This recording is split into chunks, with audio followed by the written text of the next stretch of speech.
மிதுன ராசியில் பிறந்தவங்களுக்கு இந்த வாரத்தில் யாரெல்லாம் பிஸ்னஸை பெருசாக எஸ்டாப்ளிஷ் பண்ணணும்னு நினைக்கிறீங்களோ தாராளமாக பண்ணலாம். அது ஓரளவுக்கு வாய்ப்புகள் சந்தர்ப்பங்கள் இருக்குது. ஒருவேளை உங்களுடைய பிஸ்னஸில் நீங்கள் பார்ட்னர்ஷிப்போடு அந்த பிஸ்னஸை பண்ணுறீங்கன்னா பார்ட்னருக்காக நீங்கள் உழைக்க வேண்டிய சூழ்நிலைகள் அல்லது பார்ட்னர் லாபம் அடைவதற்கான வாய்ப்புகள் நிறையா உண்டு. அது மட்டுமல்ல, நீங்கள் இந்த காலகட்டங்களில் யாருக்கெல்லாம் திருமணம் இது வரைக்கும் நடக்கலை, டிலே ஆகிட்டுருக்குங்கிறவங்களுக்கு திருமணம் நடக்கும். அதுலேயும் இரண்டாவது திருமணத்திற்கு செகண்ட் மேரேஜுக்கு ட்ரை பண்ணுறவங்களுக்கு அதுக்கான வாய்ப்புகள் இந்த வாரம் உண்டு. ஸோ இந்த வாரம் மிதுன ராசியில் பிறந்த உங்களுக்கு உங்களுடைய 2ஆம் இடத்துல செவ்வாய், அவருமே குருவுடைய நட்சத்திரத்தில் இருக்கார். எவ்வளோ சம்பாதிச்சாலும் செலவுகள் உண்டு. நல்லா வாய்ப்பு இருந்தாலும் எதில் இன்வெஸ்ட்மெண்ட் பண்ணுங்கள். குறிப்பாக சொந்தமாக இடம், மனை, வீடு, வண்டி, வாகனங்கள் வாங்குவதற்கான யோகம் இருக்குது. அதனால் வாய்ப்பு இருக்கும் பட்சத்தில் அதிலெல்லாம் நீங்கள் இன்வெஸ்ட்மெண்ட் பண்ணுங்கள், ஓரளவுக்கு பரவாயில்ல.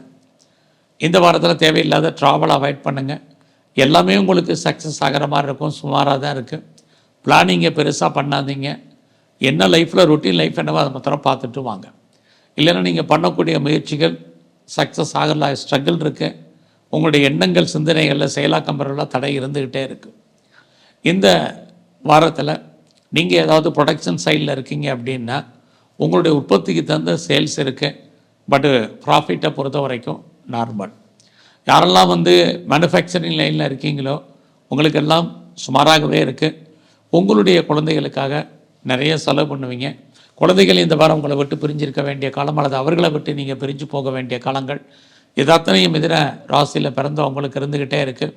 நீண்ட தூர ஜேர்னி போகிறதுக்கான வாய்ப்புகள், அந்த பயணத்தால் உங்களுக்கு ஓரளவுக்கு நன்மைகள் இதுவும் இந்த வாரம் உண்டு.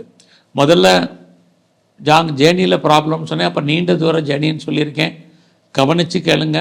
ஸோ இந்த வாரத்தை பொறுத்த வரைக்கும் உங்களுடைய 9ஆம் இடத்துல சனி இருக்கிறது, குருவுடைய இருக்கிறது. ஹையர் ஸ்டடிக்காக வெளியூர் போகிறது, வெளிநாடு போகிறதுக்கு ட்ரை பண்ணுறவங்க தாராளமாக பண்ணுங்கள். அது மட்டும் இல்லை, இந்த வாரத்தில் யாரெல்லாம் எக்ஸ்போர்ட் பண்ணக்கூடியவங்களுக்கு நார்மலாக தான் உங்களுக்கு இன்வெஸ்ட்மெண்ட் இருக்கும். ஃபர்தராக நான் ரிசர்ச் பண்ணுறேன், பிஹெச்டி பண்ணுறேங்கிறவங்க தாராளமாக பண்ணுங்கள். பிஆருக்கோ, க்ரீன் கார்டுக்கோ, சிட்டிசன்ஷிப்புக்கு அப்ளை பண்ணிவிட்டு வெயிட் பண்ணிகிட்டு இருக்கேங்கிறவங்களுக்கு அது வருவதற்கான வாய்ப்புகள் இது அத்தனையும் மிதுன ராசியில் பிறந்த உங்களுக்கு இருக்குது.